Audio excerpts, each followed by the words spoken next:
Good morning, friends. Good morning, Vasanta Madam. It is always a pleasure to interact with the budding ophthalmologists, the Gen Next of Indian ophthalmology. I am Arup Chakrabarti. I am in private practice in Trivandrum for the last 15 years. My focus is cataract and glaucoma. I love teaching cataract surgery. Maybe that is the reason I am here talking to you. And my topic will be on biometry and IL power calculations. I have nothing financial in my presentation. Over the years, goals of cataract surgery have changed. At this moment, I would just like to get a feedback from the audience. How many of you are performing phacoemulsification here? Can you show of hands, the residents? I don't see too many hands going up. How many of you are performing small incision cataract surgery? Okay, basically it means many of you are doing good cataract surgery. And how many of you are final year residents here? Second year residents? I think it is an equal measure. Okay, friends, the goals of cataract surgery have changed over the years or over the decades. In the past, the goal was just to have a good visual outcome. If we could land the patient between 6.6 and 6.12, N6 and N8 for the near vision, regardless of use of glasses, patient was generally very happy. But today, they want to get the same vision, uncorrected distance and near vision of 6.6 and N6 without the aid of glasses right from the day one. So their expectations have changed, and we have definitely been able to raise the bar, and we've been performing a great job. Now, what is the current standard of care for accuracy? On an average, 50% of our post-op patients land between plus minus 0.5 diopter in the post-operative period. 90% of our patients get between plus 1 and minus 1 diopter, and majority of the patients get up to plus 2 diopters. Now, is this a good enough statistics for refractive lens surgery? Warren Hill, an expert in the field of IOL and IOL power calculations, a good friend of mine, in a personal communication told me that among the premium lens users, 78% of them are able to get the patients within plus minus 5 diopter, not 50%, it is 78%. And 6% of the top premier cataract surgeons, they get their vision between plus and 0.5 diopter in 84% of the cases. So definitely, things have been improving, and let us see. Now, this was a patient who I happened to manage. Patient was not very happy when patient came for the second review. I had done the first eye surgery almost 10, 11 years earlier, and patient regained a vision, uncorrected vision of 6.6 and N6 with the glasses. It is clearly a case of pseudo accommodation, and patient was doing extremely well. I operated on the fellow eye sometime back, a couple of weeks earlier, and patient did extremely well. His vision was 6.6 with a minimal correction of minus 0.75, and with plus 2 diopter, he was getting N6. Now, this patient was not very happy. So I examined his eyes and found out that in the fellow eye, in the left eye, which I had operated recently, I had to use iris retractors to dilate the pupil. Pupil was small. It was a hard cataract. But I was pretty much happy. Surgery went off well, but the patient had this problem. So basically today, we not only look for a vision of 6.6, we look for a vision of 6 happy.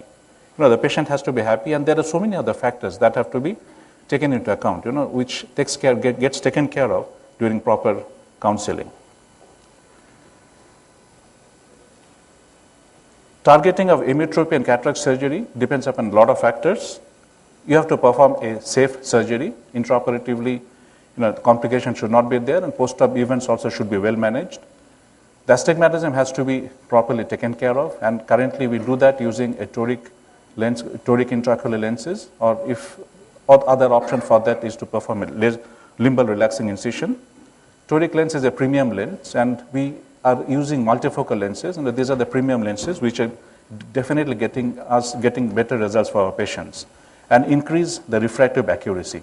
All these things that you have done, a good surgery, a good astigmatism correction in your surgery, use a premium lens, everything will come to naught if one basic fundamental factor has not been taken care of. That is the intraocular lens power. I would just like to ask you guys from the audience, how many of you have walked up a cataract patient full workup, including the IL power calculation? I don't see many hands going up. Okay, that is, I think about 50% of you have done it.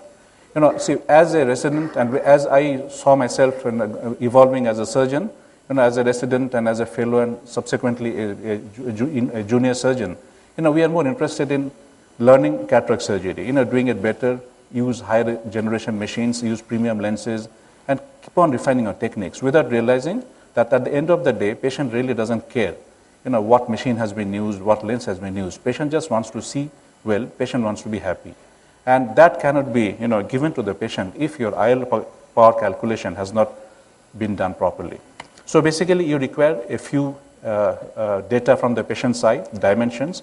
You require to measure the axial length, the keratometries. Some of the formulas require anterior chamber depth, wide to wide diameter. Some formulas require, the newer formulas require the lens thickness. And these are some of the popular formulas. So basically, what I'm going to talk to you today about is how to get these dimensions and plug them in these popular formulas, how to choose formula to customize the postoperative outcome in a given patient. And that is what going to be my talk today. There are three aspects to a presentation like that. One, of course, is hands-on, how to perform keratometry, how to use manual keratometry, how to do auto keratometry, how to handle A-scan machine, how to handle a optical biometer, LensStar or IL Master for that matter. The All India Ophthalmic Society very thoughtfully has arranged for wet labs, which will be running for the next couple of days, so you can gain a hands-on, on these machines, which I cannot teach in half an hour's time that is allotted for this presentation. Second aspect is, the optical principles, the physics behind it, how the machines work, and how the formulas and the mathematics behind it. It's again, it is not possible for anyone to convey in half an hour's time, and you can't even, it's difficult for us to comprehend too. So my focus today in this presentation is going to be the clinical stuff. How to choose the relevant media, how to guide our technicians or if junior surgeons who are doing the workup of the patient, to get the best data out of it and utilize it optimally to get best results for our patients. There are basically three components, biometry, the measurements, and then using this data in the formulas to get the lens power, and then clinical variables. It is just not enough for us to get an individual number. We have to interact with the patient and find out about a lot of things, his lifestyle, fellow eye, and so on and so forth, and what is the ideal lens power that has to be used for that given patient. In biometry, we normally talk about measurement of the corneal power, axial length determination, position of the intraocular lens. Formulas have evolved over, now we have the 5th generation formulas available to us. Then we need to know which formula is most suited for a given patient. And sometimes, these things have to be personalized to the surgeon.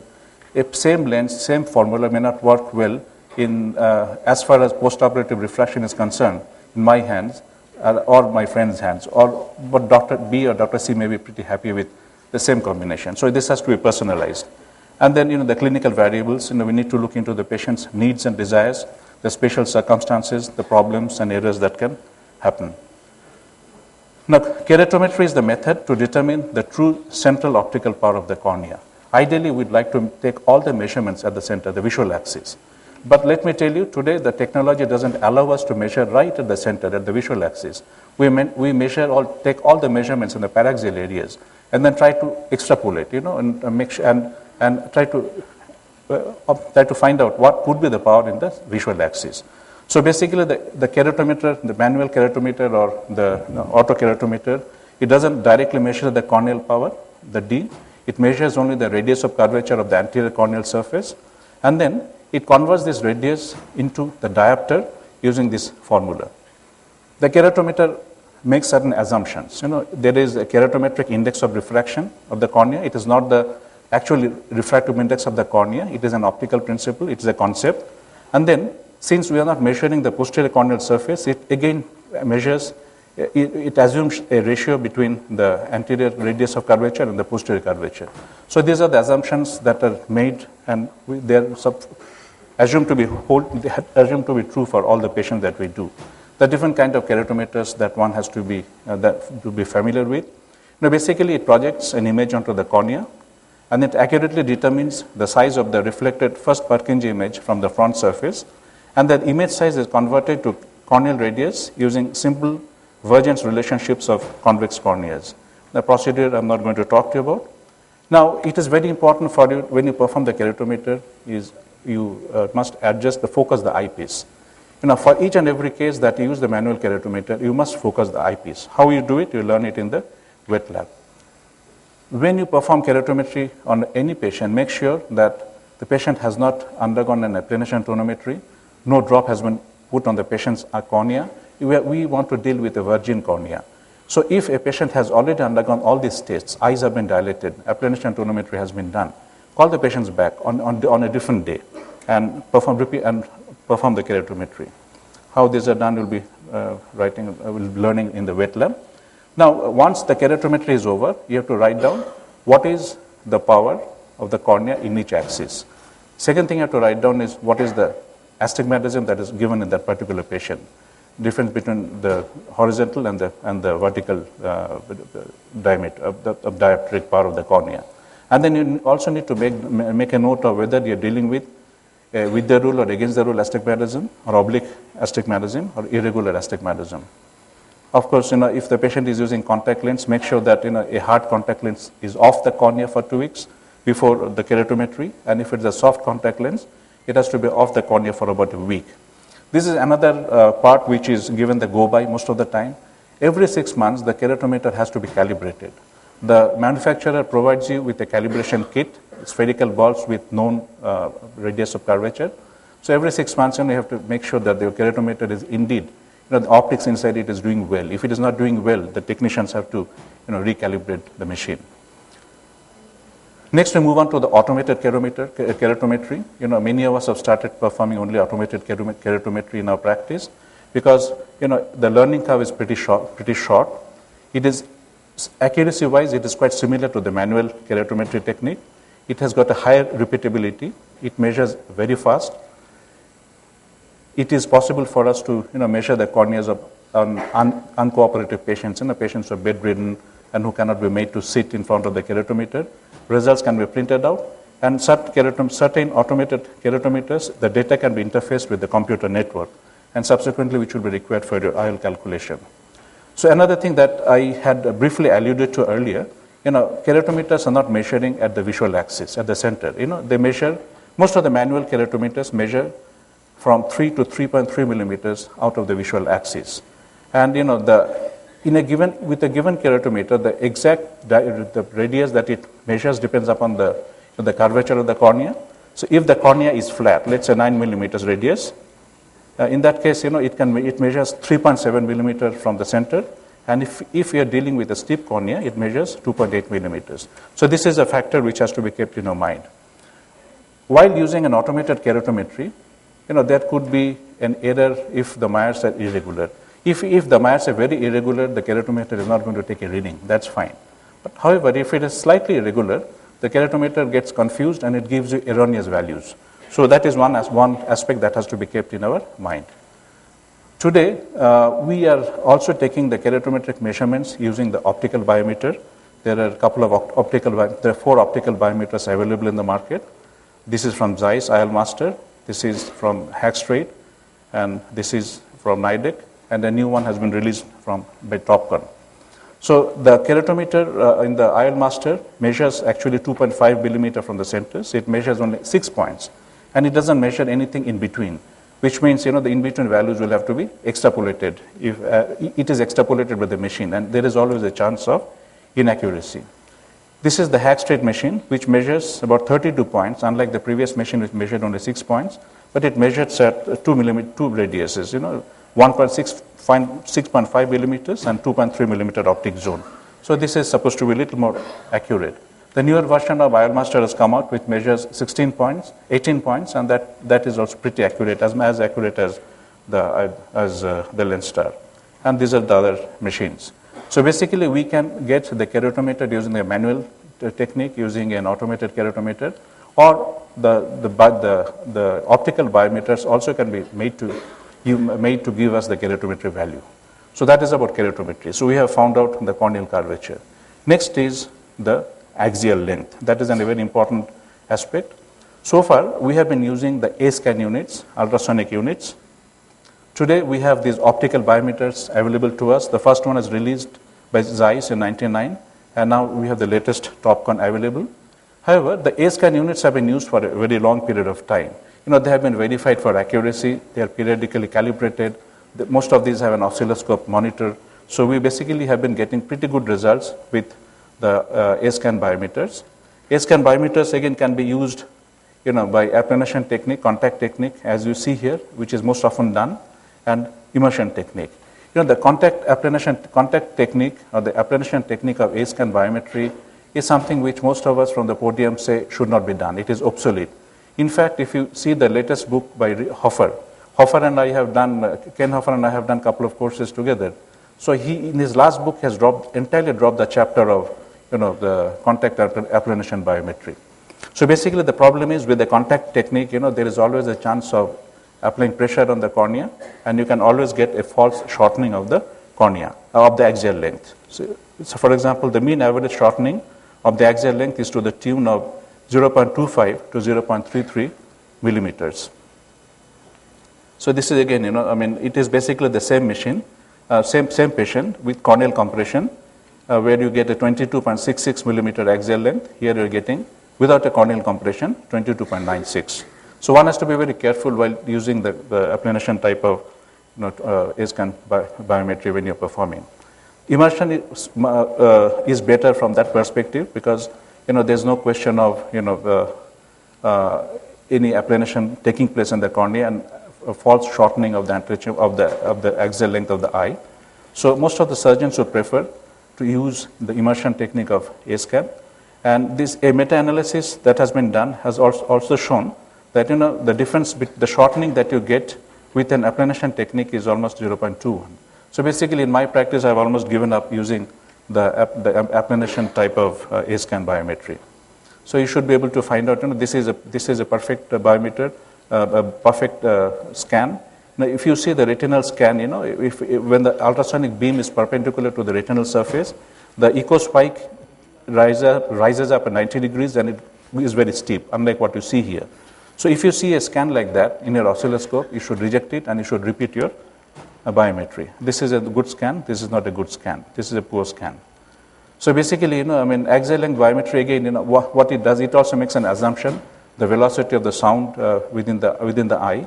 And so a lot of assumptions are made. And because of these assumptions, at times in abnormal eyes, very short eyes or long eyes or eyes filled with, not only crystalline lens, but bisphakia or a patient who has siliconal inside the eye, so on and so forth. So the things could go wrong. And there are ways of correcting it, but there are correction factors which have been used, which are available in many of these books. Now, always measure the axial length bilaterally. If you're performing A-scan biometry in a pseudophakic patient, there will be multiple reduplication echoes in the various space. One tends to get confused. One has to take the base scan and using the Kalf factor to correct the axial length. Always suspect a staphyloma if you find that the axial length biometry is very difficult. Certain cases you persist on doing the scan, but still you don't get the length. Perhaps you could be dealing with a patient with a staphyloma. If your axial length is more than 25 millimeters, again, perhaps it's a myopic patient and could be associated with staphyloma. So these are basically some signals which are like red flags.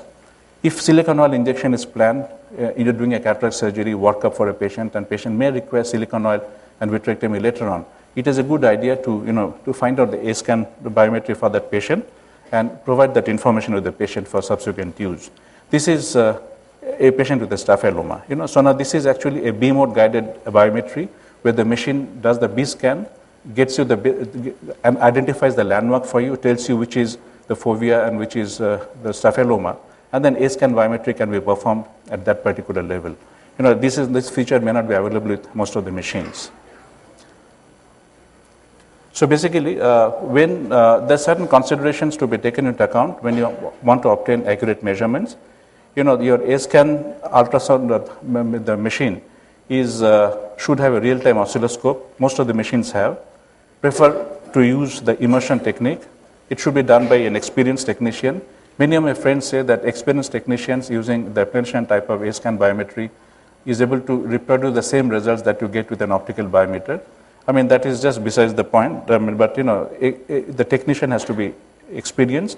Use appropriate ultrasound velocities. If the eye is filled with silicon oil, you have to adjust the machine. If the eye is filled with different kind of different type of lens, silicon lens or hydrophilic acrylic lens, hydrophobic acrylic lens, you have to adjust the velocities appropriately.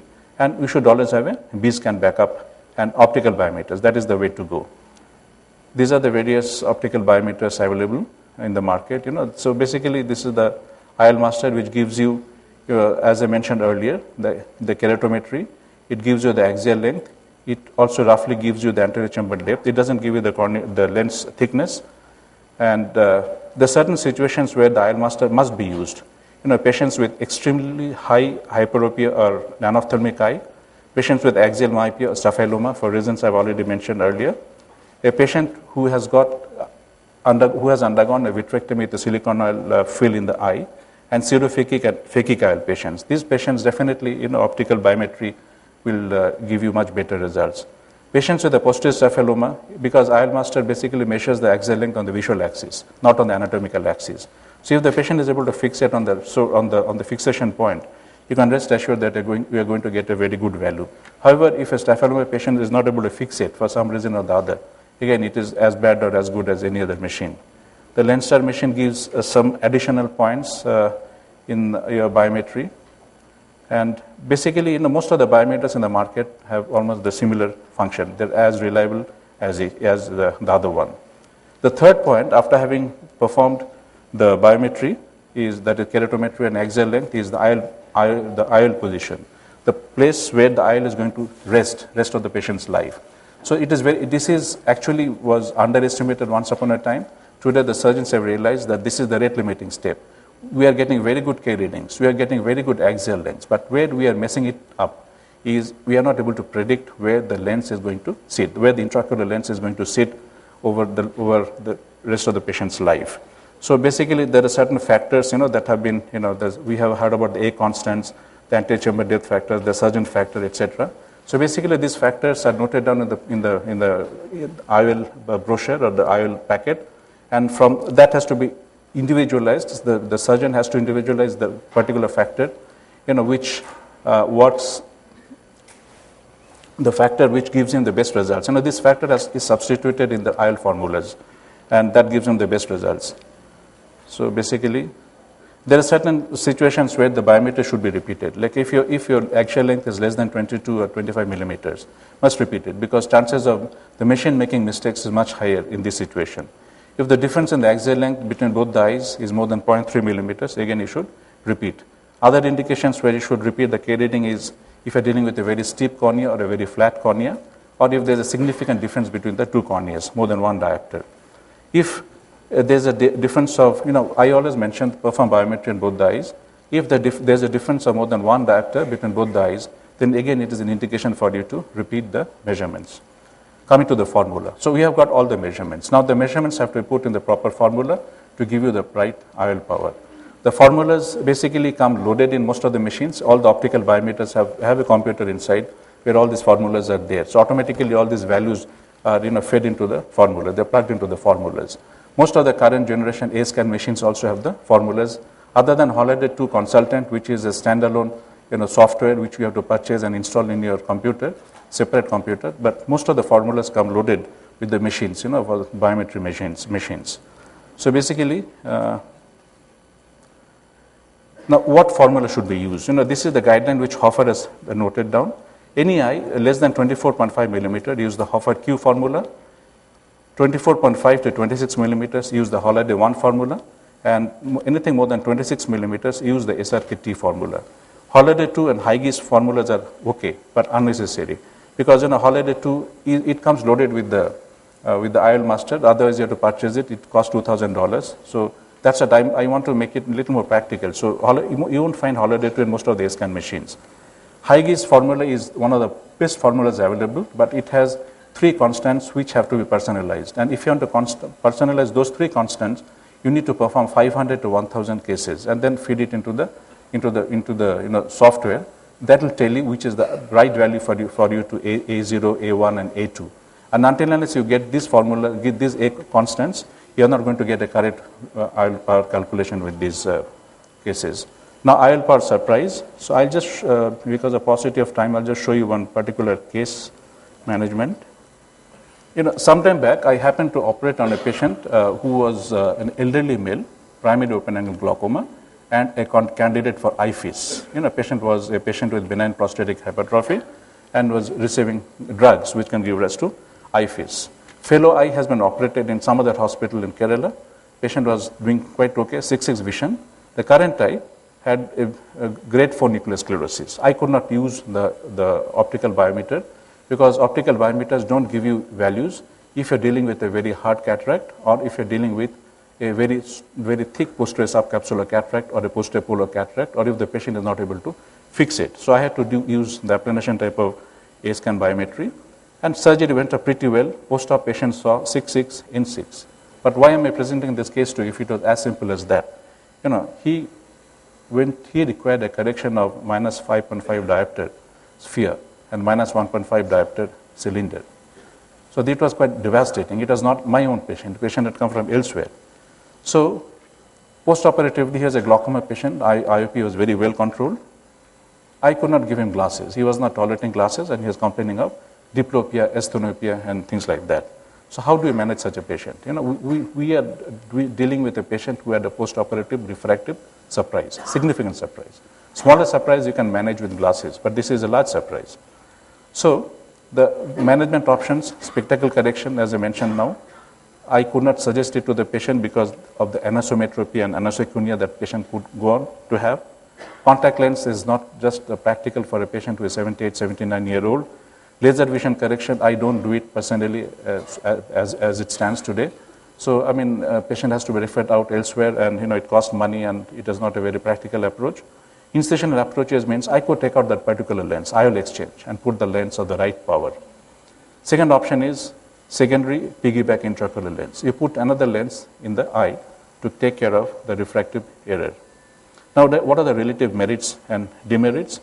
The IOL exchange, you remove the faulty lens, wrong power lens from the bag and put the correct power lens.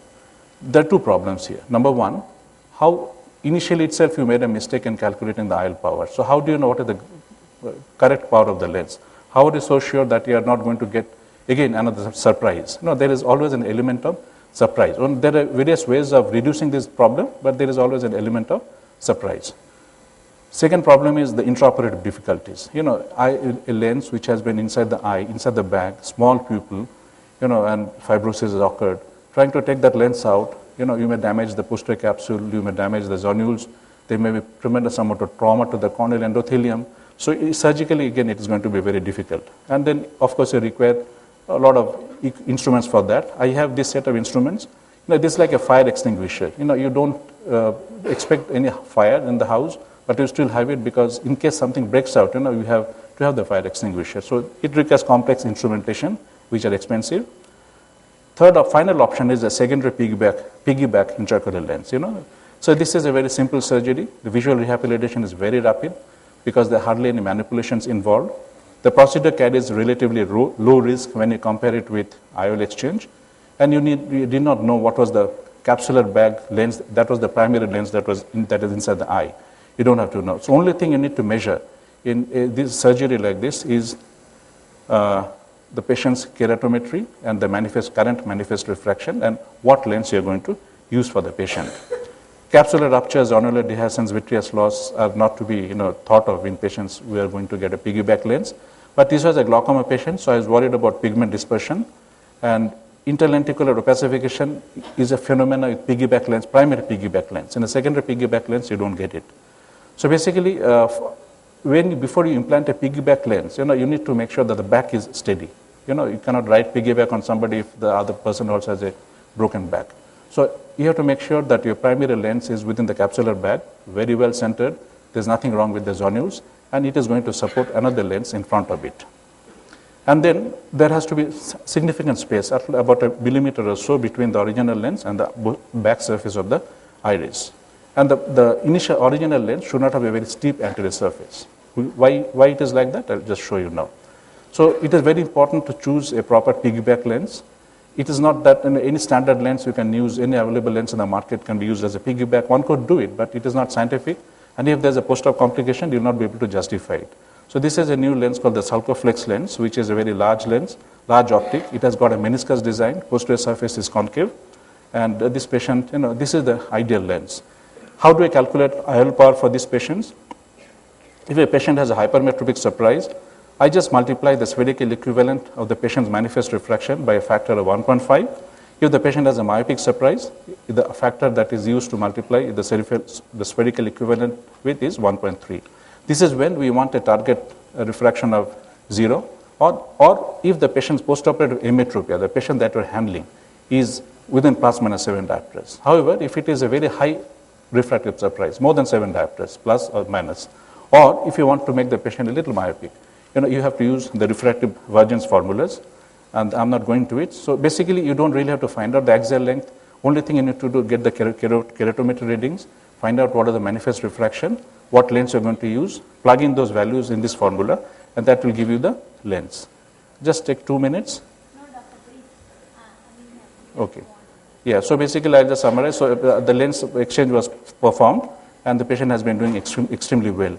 So basically, I'd like to conclude by saying that IOL power calculation is a very important topic, a topic which we normally ignore, normally neglect during our growing up years, during our PG residency years and fellowship years. But at the end of the day, whatever great surgery that you perform on your patient, great cataract surgery that you perform on the patient, will come to naught if you have not been able to use a lens of the right power in the patient's capsular bag. Thank you very much for your attention.